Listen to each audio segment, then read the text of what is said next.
ابو داؤد کے اندر یہ مرفوع حدیث ہے، عبداللہ ابن عباس کہتے ہیں کہ نبی علیہ السلام نے میرے والد عباس بن عبد المطلب سے فرمایا کہ اے چچا جان، میں آپ کو عطا نہ کروں، میں آپ کو کوئی چیز گفٹ کے طور پر نہ دوں کہ جس کی برکت سے اللہ تعالیٰ آپ کے اگلے پچھلے، قدیم اور جدید، چھوٹے اور بڑے، جان بوجھ کے کیے یا انجانے میں کیے ہوئے تمام گناہ اس کی برکت سے معاف فرما۔ اب مجھے بتائیں، اتنے زیادہ فضائل کسی اور نماز کے لیے رپورٹ ہوئے؟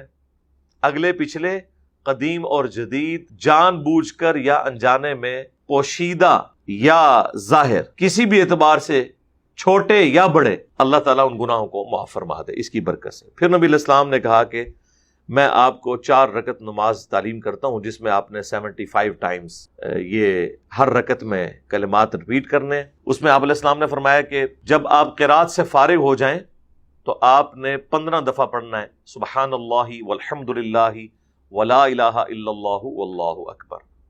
بس یہ ایک موقع ہے جہاں پر 15 ٹائمز ہے، باقی ہر جگہ آپ نے 10 دفعہ پڑھنا ہے۔ تو قرات سے فارغ ہونے کے بعد 15 دفعہ، یعنی اوریجنل نماز اپنی جگہ پہ رہے گی، ہر رکن اپنی جگہ پر رہے گا، بس اس رکن میں جو ہم عام نماز میں پڑھتے ہیں نا، اس کو پڑھنے کے بعد آپ نے یہ کلمات ایڈ کر دیں۔ اب قیام میں ہم سورۃ الفاتحہ اور سورت کے بعد رکوع میں جانے لگتے ہیں نا، تو اس سے پہلے آپ نے یہ 15 دفعہ پڑھنا ہے۔ پھر سبحان ربی العظیم رکوع میں پڑھنے کے بعد 10 دفعہ، اب ہر جگہ 10 دفعہ ہے سوائے قیام۔ پھر ربنا لک الحمد کہنے کے بعد 10 دفعہ یعنی قومے میں۔ پھر پہلے سجدے میں سبحان ربی الاعلی کے بعد 10 دفعہ۔ پھر 2 سجدوں کے درمیان جب بیٹھیں گے تو رب اغفر لی پڑھنے کے بعد 10 دفعہ۔ پھر دوسرے سجدے میں سبحان ربی الاعلی کے بعد 10 دفعہ۔ پھر دوسرے سجدے کے بعد دوبارہ سے بیٹھتے ہیں ہم جلسہ استراحت کے اندر اور پھر اٹھتے ہیں۔ تو یہ ایک واحد نماز ہے، اس میں جلسہ استراحت کے اندر بھی 10 دفعہ پڑھنا ہے آپ نے، تو یہ 75 ٹائمز پورا ہو جائے گا۔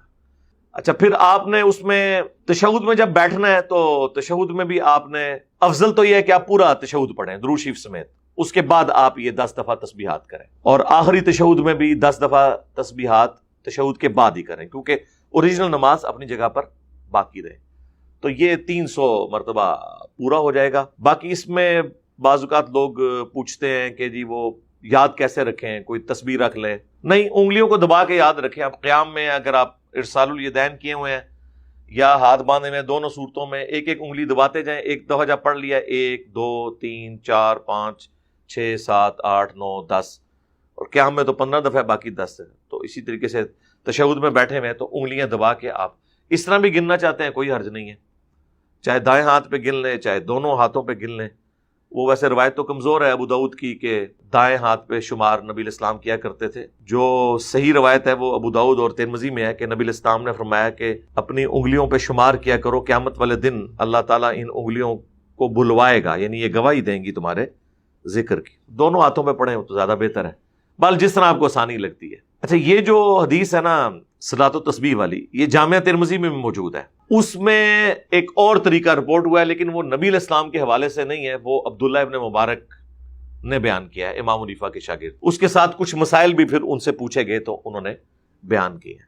پہلے میں طریقہ بتا دیتا ہوں۔ اس طریقے میں انہوں نے یہ کیا ہے کہ سبحانک اللہم وبحمدک وتبارک اسمک وتعالی جدک ولا الہ غیرک کے بعد سورہ فاتحہ سے پہلے 15 دفعہ، پھر سورت ملانے کے بعد 10 دفعہ، یعنی قیام میں اس میں 25 دفعہ ہے۔ باقی وہی ترتیب ہے، صرف جلسہ استراحت اس میں مسنگ ہے۔ جلسہ استراحت میں نہیں پڑھنا، تو اس طرح بھی ایک رکعت میں 75 ٹائمز پورا ہو جاتا ہے، کیونکہ یہاں پر قیام میں 25 دفعہ ہے۔ یہ وہ طریقہ ہے جو عموماً حنفی بتاتے ہیں اپنی پبلک کو، اور جو ابو داؤد میں طریقہ لکھا ہے جو فضائل اعمال میں بھی نقل ہوا ہے، اور وہ حدیث نبی علیہ السلام کے ریفرنس ہے، اس کو چھپا جاتے ہیں۔ اس حدیث میں ترمذی میں پھر عبداللہ بن مبارک سے انہوں نے پوچھا کہ سجدہ صاحب میں بھی کیا تسبیحات کریں گے؟ تو انہوں نے فرمایا نہیں، سجدہ صاحب میں کیوں تسبیحات کریں گے، وہ عام سجدہ صاحب کی طرح ہی ہوگا۔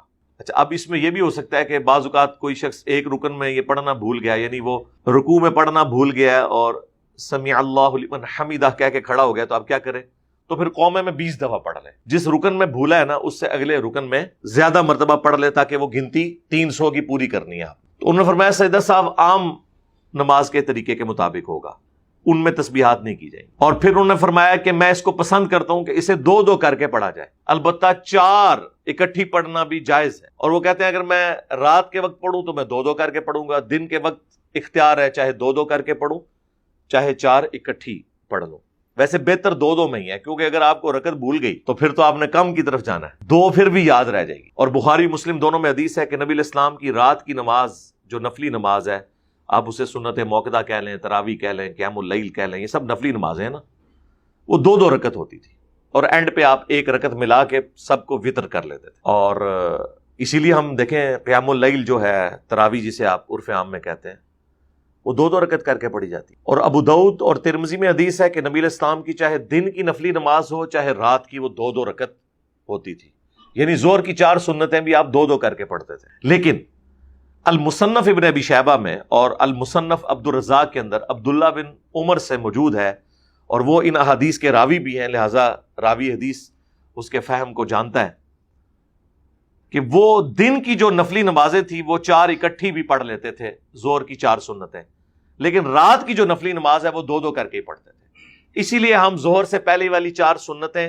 اکٹھی بھی پڑھنے کے قائل ہیں، کیونکہ صحابہ سے ثابت ہو جائے تو وہ اس کو درست سمجھا جائے گا، الا یہ کہ دوسرے صحابہ اس کو غلط کہتے ہیں، تو ایسی تو کوئی بات رپورٹ نہیں۔ یہ میں آپ کو ساتھ ایک سمجھ لیں مسائل بھی بتا رہا ہوں۔ تو صلاۃ و تسبیح بھی افضل یہ ہے کہ چاہے دن کو پڑھیں چاہے رات کو، 2 2 کر کے پڑھیں، اور 2 کے بعد جب آپ نے سلام پھیرا تو آپ اپنا کام کر سکتے ہیں، کسی کو پیاس لگ گئی ہے تو پانی پی لے، وہ سارے کام بھی آپ کر سکتے ہیں، ظاہر ہے وہ 2 الگ الگ کر کے آپ نے پڑھنی ہے، اور اس میں ظاہر ہے تشہد بھی پورا پڑھیں گے، چاہے اکٹھی پڑھیں چاہے الگ الگ کر کے۔ افضل تو ہے کہ دروشی بھی ساتھ پڑھا جائے۔